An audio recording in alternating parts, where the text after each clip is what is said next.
Pilipinas at buong mundo. Naitay Kapuso, perang po ng 20 minutes ng inyong hapon. Ako po si Boy, and welcome to Fast Talk with Boy Abunda. Sa lahat ng mga kaibigan natin sa Facebook at YouTube, maraming salamat. Sa lahat ng nakikinig po sa DZWB, Spotify, Apple Podcasts, welcome to your program. Maraming salamat. Maraming salamat po sa mga bisita. Mahigit 3,000 ba? Salamat. Noong April 16 po, ito yung mga alam ko ang mga dates dahil ako'y diehard Noranian. Ipinagdiwang, we remembered the death anniversary of the one and the only superstar, Nora Honor. May 10, Mother's Day, May 21, birthday po ni Ate Guy. Kaya ngayong hapon, ang ating bisita ay isa sa kanyang mga anak. Naitay Kapuso, please welcome, Matet.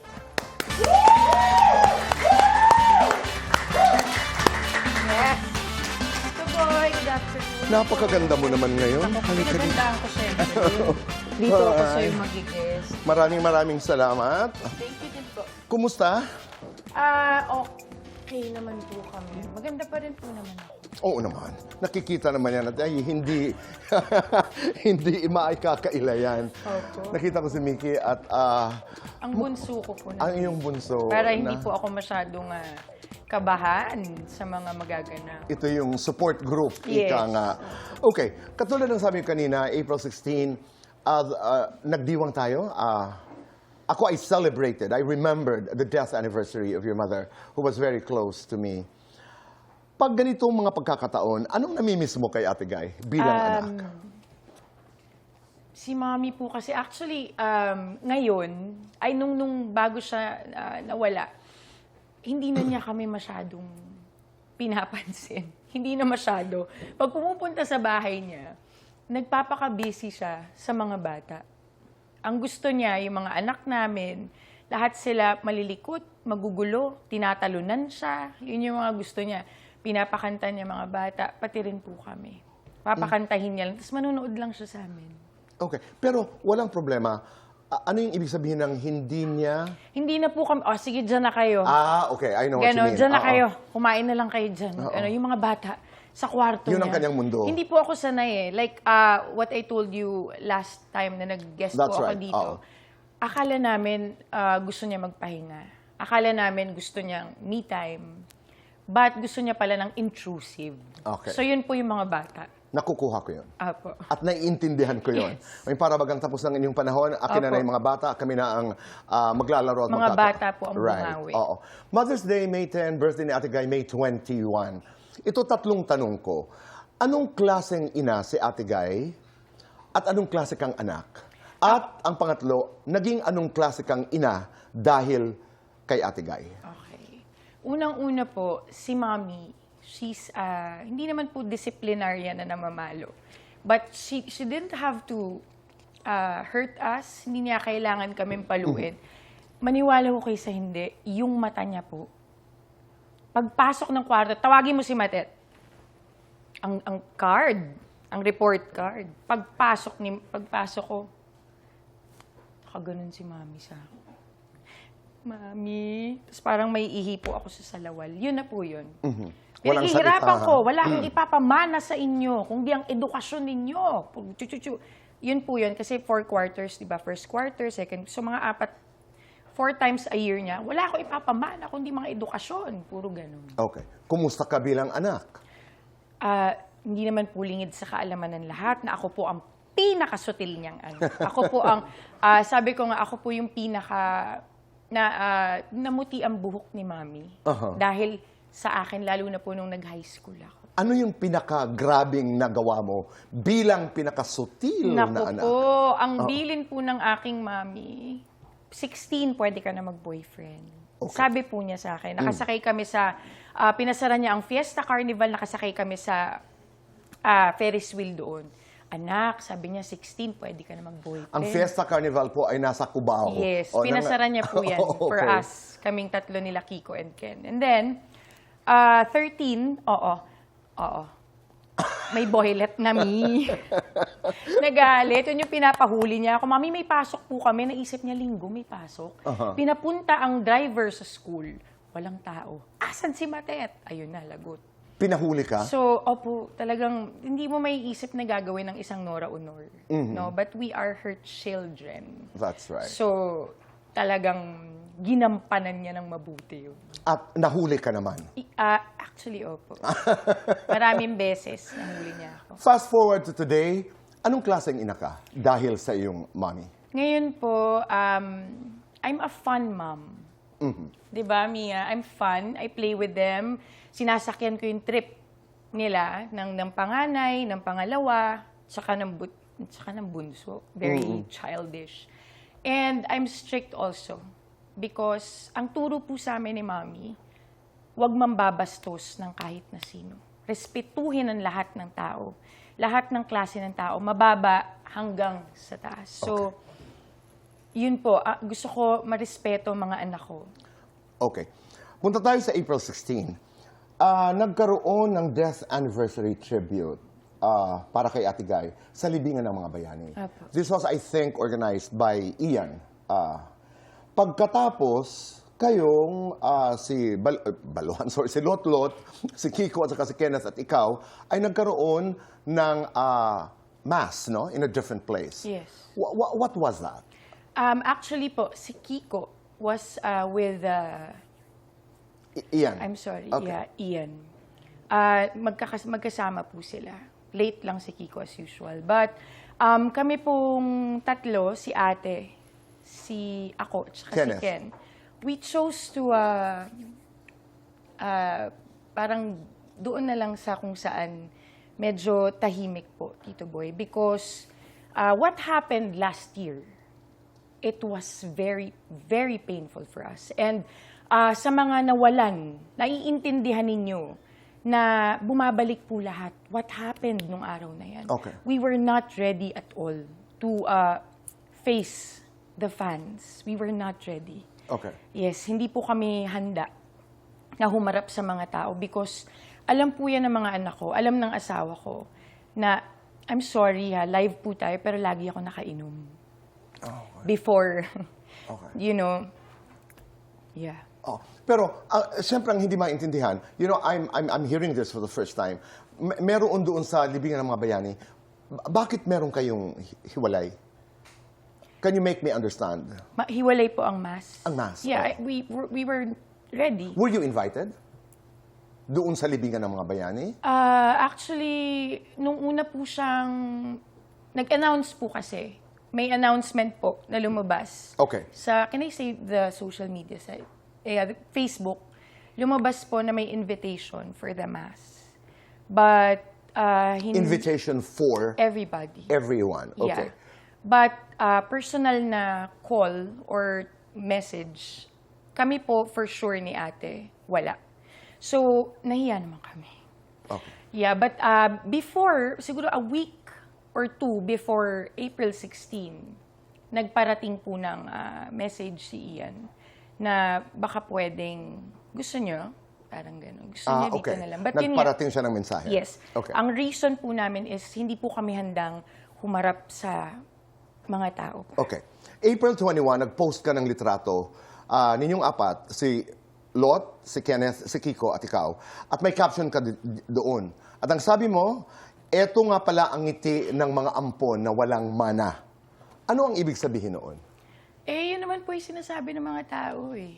Na wala kayong mana, wala kayong karapatan pamanahan.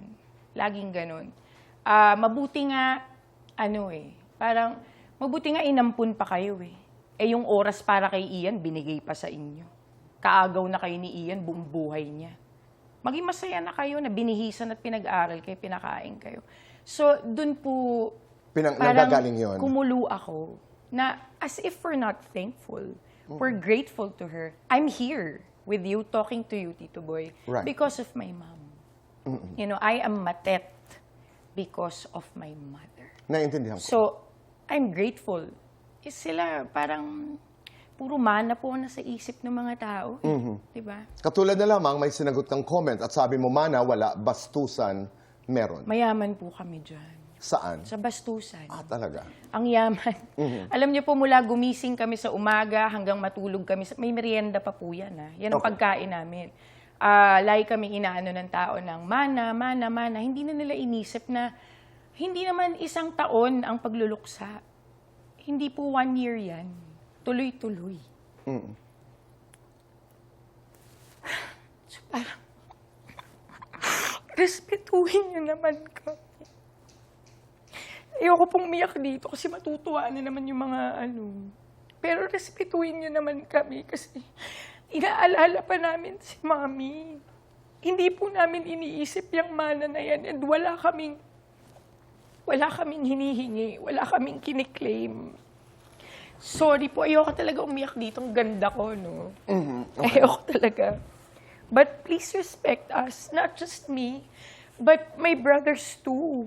Because tinawag na kaming call boy, call girl. Kung hindi kayo kinuha ni Nora Honor, malamang call girl, call boy.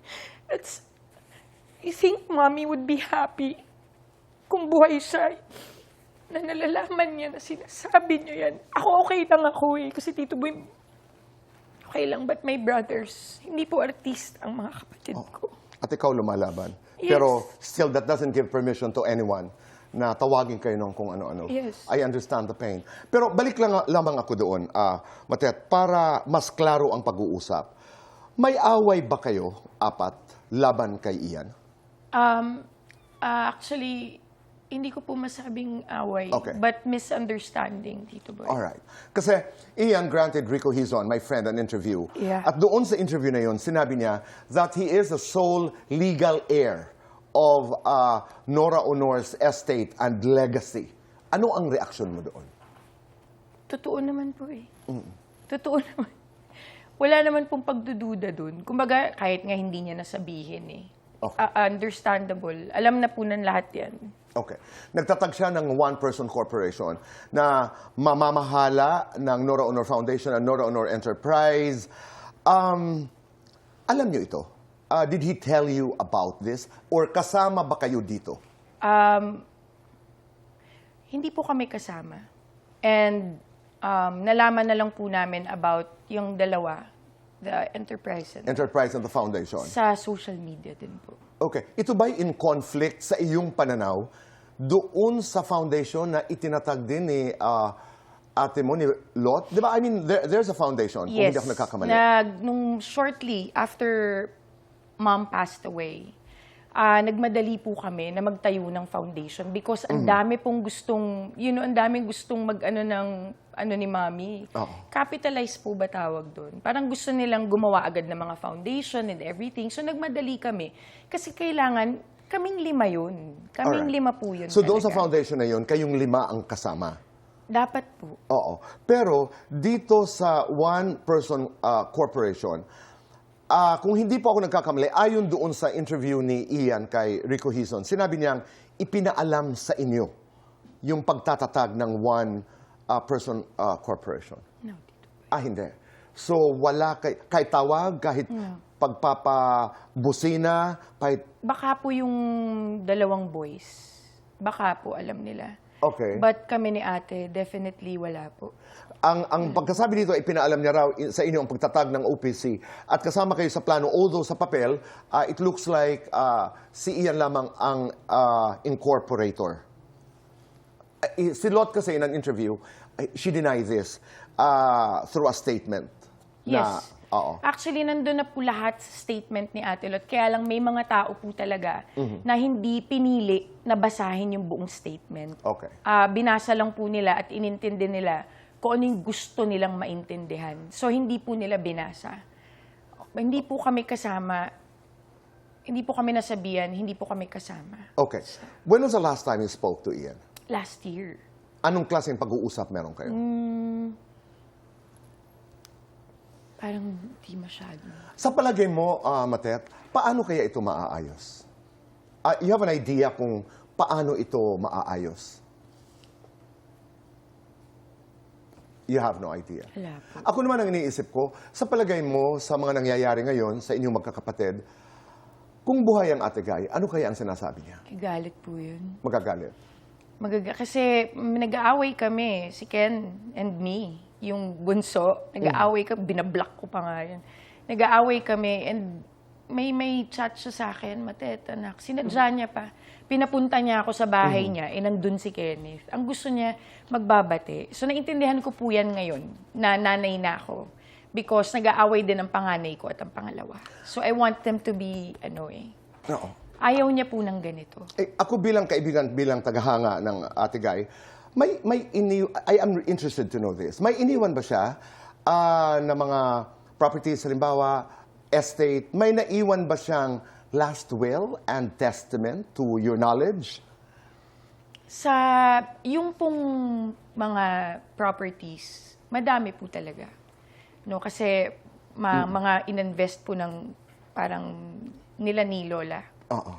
But yung last will, hindi ko po alam kung meron. Oo. And hindi ko na po inaalam. Oo. Matet, if you were to say thank you, Mother's Day, maraming salamat at patawad sa mami mo. Ngayon, at this point, now that we're talking, paano mo sasabihin ito? Ang kasagutan sa pagbabalik po ng Fast Talk with Boy Abunda.